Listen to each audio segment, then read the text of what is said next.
Welcome to the Deep Dive. Today our mission is, well, it's a pretty fundamental one for anyone in healthcare.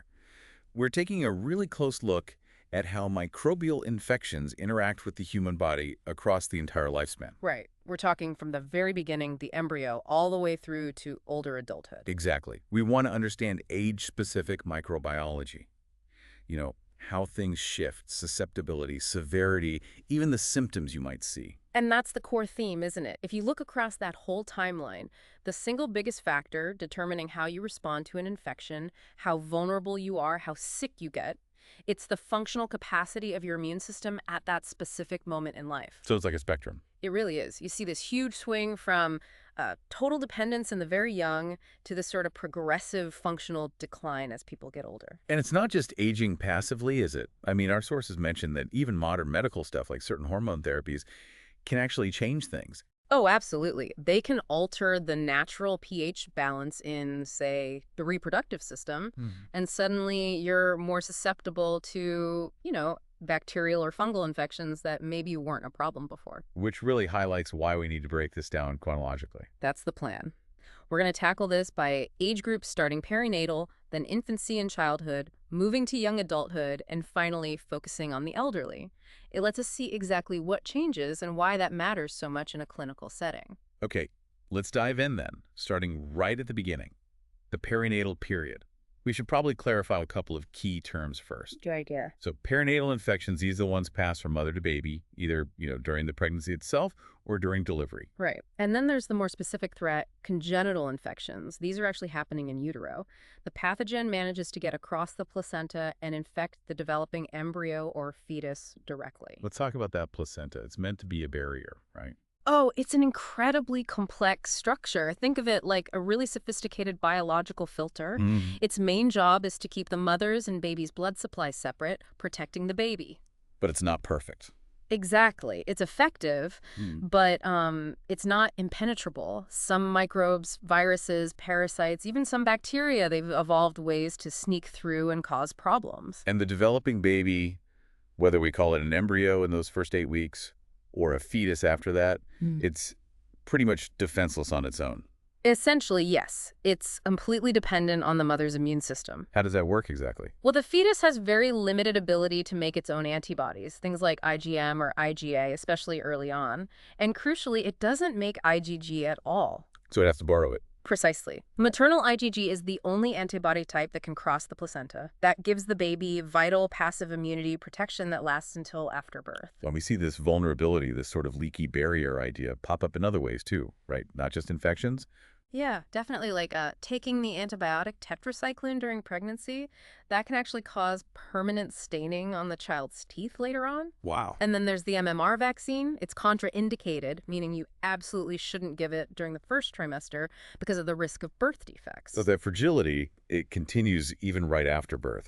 Let's shift from things crossing the placenta to threats the newborn faces immediately. You mentioned something surprising before. Infant botulism. Ah, yes, infant botulism, Ooh. caused by Clostridium botulinum spores. And the surprising link, often it's honey. Honey. That seems so harmless. Why is it dangerous for infants specifically? It comes back to that idea of microbial barriers. Yeah. An adult's gut is packed with established healthy bacteria. They provide what's called competitive exclusion, basically. They crowd out invaders. Okay. An infant's gut, it doesn't have that established microflora yet.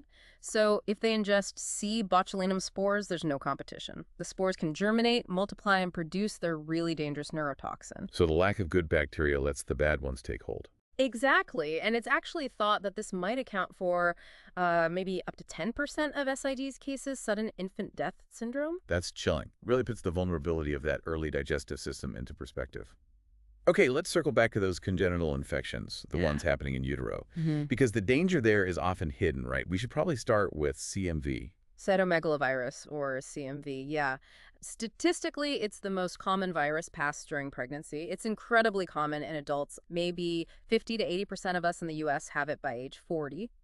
But wait, if it's that common in adults, how does that translate to risk for the baby? Why is it such a big deal congenitally? Because it's often silent, stealthy. Over 90%, think about that, 90% of newborns infected with CMV show absolutely no symptoms at birth. Not at all. Nope. But then, potentially years down the line, they can develop severe permanent disabilities. We're talking hearing loss, microcephaly, that's an abnormally small head or eye problems like chorioretinitis. This delay makes it incredibly hard to track and treat early. Wow. Okay, then there's congenital rubella. This one seems particularly tied to timing. Absolutely. The real danger zone for rubella is the first trimester. If the mother gets infected then, when all the major organ systems are forming, Devastating. it can be. You see major heart problems, cloudy corneas in the eyes, deafness, and it causes this very characteristic skin rash. It's due to low platelets called thrombocytopenic purpura, but clinically everyone knows it as the blueberry muffin rash. Blueberry muffin rash, okay. An interesting point here, though, is that the infected fetus does actually start making its own IgM antibodies against the rubella virus, and that can be detected. Okay, switching gears from viruses to a parasite, congenital toxoplasmosis. Right, caused by Toxoplasma gondii. Its life cycle involves cats, they're needed for its sexual reproduction, and the oocysts, like little eggs, are shed in their feces. So that's the cat litter connection. That's one way humans get it. The other main way is eating undercooked meat containing the parasite cysts. In a developing fetus, it can cause serious issues like convulsions, jaundice, microcephaly again. So prevention is key here. Definitely. The CDC advice is pretty clear. Cook meat thoroughly, wash fruits and vegetables really well. Pregnant individuals should avoid changing cat litter if possible, and maybe keep cats indoors to reduce their exposure. And quickly, before we move past the prenatal stage, we should mention congenital syphilis. Yes, caused by the Spirochete treponema pallidum. It's tragic, really. The fetal mortality rate can be around 50%. 50%. Yeah. And survivors can have very specific signs, like a collapsed nasal bridge, known as saddle nose, and distinctive rashes, often on the palms and soles.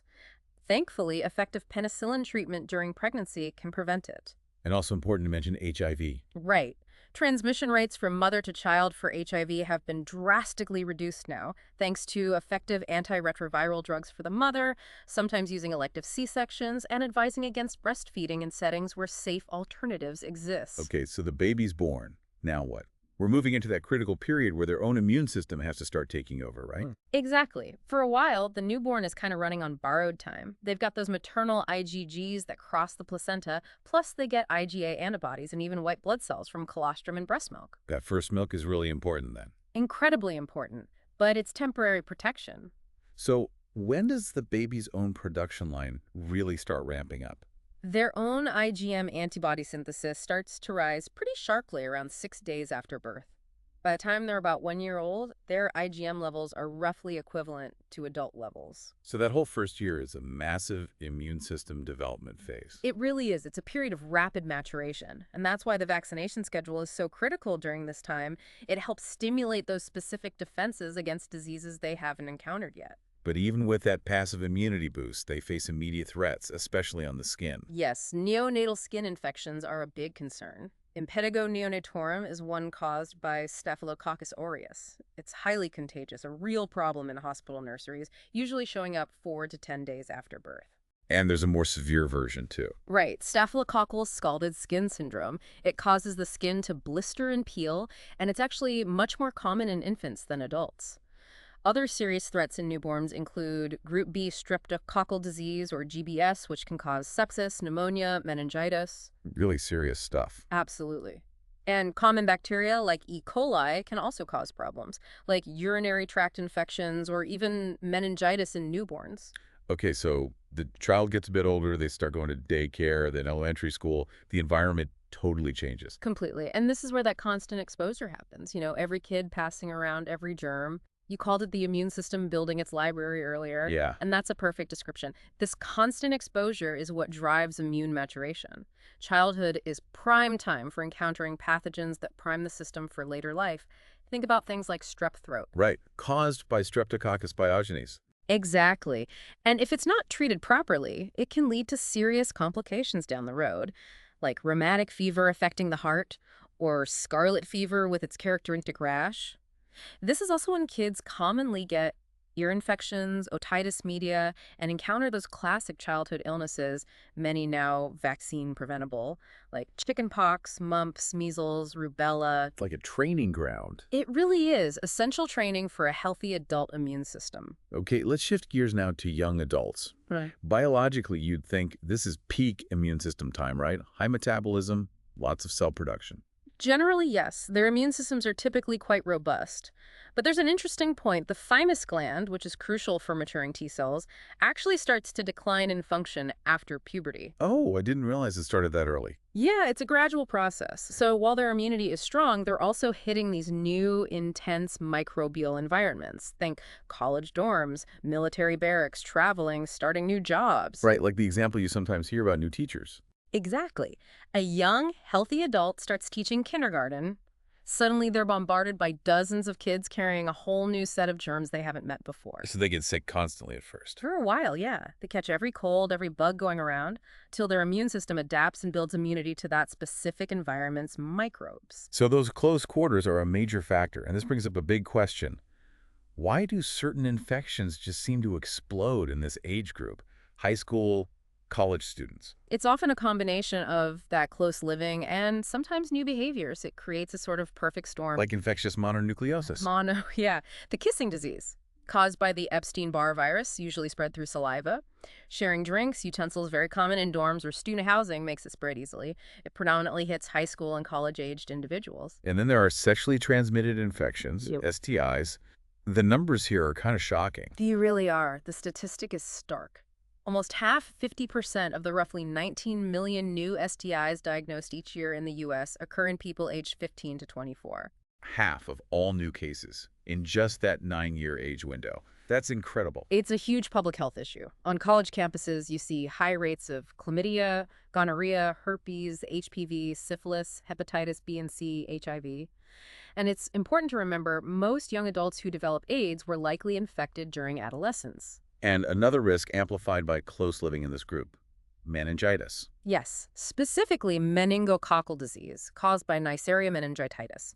It's the leading cause of bacterial meningitis in adolescents and young adults, and the risk is definitely higher in settings like dormitories. Which brings us logically to the other end of the lifespan, older adults. And the key term here is immune senescence. Immune senescence. It sounds complex, but basically it means a progressive decline in the function of the immune system as we age. So it's not just getting weaker, it's changing how it works. Precisely. It becomes less effective at distinguishing self from non-self. This is why you see an increase in autoimmune disorders in older adults. It also means the immune system is less efficient at finding and destroying cancer cells, contributing to increased cancer risk. And latent infections, ones you've had for years but kept under control, like tuberculosis, they have a higher chance of reactivating. And the consequences of infection when they do happen are much more severe. Devastatingly so. Infectious diseases are actually responsible for about 1/3 of all deaths in people aged 65 and older. 1/3. Wow. And what's really fascinating, clinically speaking, is how this decline changes the way infections even look. The typical signs aren't always there.